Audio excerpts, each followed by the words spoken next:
그때 예수님께서 제자들에게 말씀하셨다. 내 말을 듣고 있는 너희에게 내가 말한다. 너희는 원수를 사랑하여라. 너희를 미워하는 자들에게 잘해주고 너희를 저주하는 자들에게 축복하며 너희를 학대하는 자들을 위하여 기도하여라. 내 뺨을 때리는 자에게 다른 뺨을 내밀고 내 겉옷을 가져가는 자는 속옷도 가져가게 내버려 두어라. 달라고 하면 누구에게나 주고 내 것을 가져가는 이에게서 되찾으려고 하지 마라. 남이 너희에게 해주기를 바라는 그대로 너희도 남에게 해주어라. 너희가 자기를 사랑하는 이들만 사랑한다면 무슨 인정을 받겠느냐? 죄인들도 자기를 사랑하는 이들은 사랑한다. 너희가 자기에게 잘해주는 이들에게만 잘해준다면 무슨 인정을 받겠느냐? 죄인들도 그것은 한다. 너희가 도로 받을 가망이 있는 이들에게만 구워준다면 무슨 인정을 받겠느냐? 죄인들도 고스란히 되받을 요량으로 서로 구워준다. 그러나 너희는 원수를 사랑하여라. 그에게 잘해주고 아무것도 바라지 말고 구워주어라. 그러면 너희가 받을 상이 클 것이다. 그리고 너희는 지극히 높으신 분의 자녀가 될 것이다. 그분께서는 은혜를 모르는 자들과 악한 자들에게도 인자하시기 때문이다. 너희 아버지께서 자비하신 것처럼 너희도 자비로운 사람이 되어라. 남을 심판하지 마라.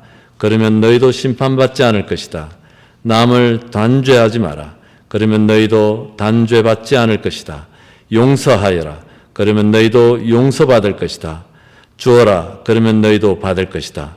누르고 흔들어서 넘치도록 후하게 되어 너희 품에 담아주실 것이다. 너희가 되질한 바로 그 되로 너희도 되받을 것이다. 주님의 말씀입니다.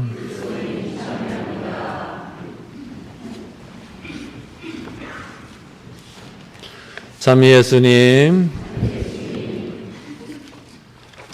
오늘 말씀에 원수를 사랑하라고 예수님께서 말씀하십니다. 우리를 저주하는 자들에게 축복하며 학대하는 자들을 위하여 기도하여라 라고 말씀하시는데 참 어렵습니다. 그죠? 예. 실현 가능성이 없는 어떤 이상같이 느껴지나요? 그럼 어떻게 할까요? 네. 예수님께서 이 말씀을 하실 때, 그 당시에 그 세상은 그 함무라비 법전에 눈에는 눈, 이에는 이, 이런 것이 훨씬 더 쉽고 친숙하시죠? 네. 그런 시대에 예수님께서 원수를 사랑하라고 얘기하십니다. 근데 우리가 이 질문을 어떻게 이게 가능하지? 라고 생각하면은 해답을 찾을 수 없을 것 같아요. 어떻게 이게 가능해? 나에게 상처 준 사람, 내 원수들을 어떻게 사랑해? 이상주의적이고 복음을 좀 난센스하게끔 만들어버리는 것처럼 느껴지는 거예요. 그런데 어떻게가 아니라 질문을 바꿔야 됩니다. 왜 예수님이 이 말씀을 하셨을까? 어떤 마음으로 이 질문을 하셨을까? 어떤 마음으로 원수를 사랑하라고 얘기하셨을까를 생각을 해보면은 우리는 그래도 조금 숨통이 트이고 뭔가 이해할 구석이 생겨나는 것 같습니다.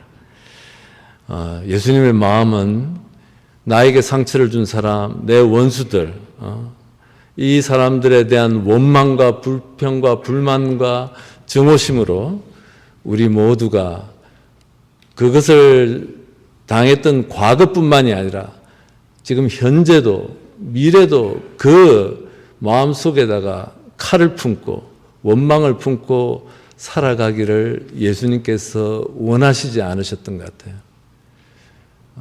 원망하고 불평하고 불만 터뜨리고 세상에서 제일 불쌍한 사람들이 이렇게 나이 들어가면서도 계속 옛날 얘기, 옛날 불평, 불만, 상처 얘기하는 사람들 같습니다. 예수님께서는 우리가 그런 하느님의 자녀가 되기를 원하기보다 비록 우리가 과거에 받았던 상처와 고통과 아픔이 있다 하더라도 마음속에 사랑을 간직하고 하느님의 생명을 간직하고 다른 사람들과 그 생명을 나누면서 사는 하느님의 자녀가 되기를 원하시는 것이죠. 우리는 이런 것을 구원이라고 얘기하는 것이죠. 오늘 이런 어떻게 원수를 사랑할 수 있는지를 잘 보여주는 오늘 이 성서의 이야기가 오늘 일독서에 나왔던 다윗 장군과 사울 왕의 이야기입니다. 사무엘 상군의 이야기죠. 우리가 사무엘기를 읽어보면은 사울 왕이 다윗을 질투, 시기하고 그래서 미워해서 그렇게 아무 잘못도 없는 다윗 장군을 죽이려고 수없이 시도하는 것이죠. 저와 모든 공을 다 왕에게 돌리고 그럼에도 불구하고 사울은 시기와 질투에 사로잡혀서 여러 번 죽이려고 하는 것이죠. 오늘 그 이야기인데 이제 3,000명의 군사를 데리고 사울 왕이 다윗을 잡으러 이렇게 지나가니까 하느님께서 그 사울과 또 그 군인들을 깊은 잠에 빠지게 만들고 그리고 다윗이 자기 부관 한 사람만 데리고 가서 그 안에 적진에 들어가서 바로 사울이 자고 있는 것을 본 것이에요. 그리고 그 옆에는 바로 머리맡에는 그 옛날에 다윗을 죽이려고 했던 그 창이 꽂혀져 있는 거예요. 그러니까 부관이 한마디 하는 거죠. 두 번 찌를 것도 없다. 한 번에 그냥 하나님께서 지금 오늘 이 사울, 당신을 미워하고 죽이려고 하는 이 사울을 당신 손에 맡기셨으니까 한 번으로 끝난다라고 했는데 그 다윗의 말이 감동적입니다. 그럴 수 없다라고 한 거예요. 그렇게 무수히 자기를 미워하고 시기하고 질투하고 죽이려고 했던 그 사울 왕, 그 안에서 하느님께서 기름 부은 자를 내가 손댈 수 없다라고 거절하는 거예요. 우리가 이 마음을 배워야 되는 거예요. 그 사울 왕이 아무리 나쁜 사람이고 자기에게 해를 끼치려고 하고 시기 질투하고 옳지 않은 방법으로 그렇게 한다 한들 그 안에는 하느님께서 함께 하신다. 다윗은 사울 안에서도 사울 왕 안에서도 하느님을 본 것이고 하느님의 거룩한 현존을 본 것이고 그래서 거절하는 것이죠. 그래서 창과 물병만 가지고 돌아온 이야기를 우리가 1독서에서 읽었습니다. 그리고 2독서에 고린도 전서에서 바로 또 비슷한 얘기를 하는 거예요. 첫 번째 아담은 그 육적인 물질의 아담이라고 얘기하고 두 번째 아담, 곧 예수님은 영적인 아담, 영적인 존재. 모든 인간은 이렇게 물적이고 또 영적이고 하느님의 숨결이 같이 존재하는 것이죠. 인간적이고 나약하고 죄스럽고 이런 것들이 있는 반면에 또 하느님께서 현존하는 거룩한 부분이 모든 사람 예외 없이 아무리 우리가 미워한다 해도 그 사람 안에는 하느님의 영이 있는 것이에요. 그 존재인 것이죠. 그래서 다윗은 사울을 자기를 죽이려고 하는 그 사울에 대해서 자비를 베풀고 또 이렇게 자기 자리로 돌아간 그 이야기인 것입니다.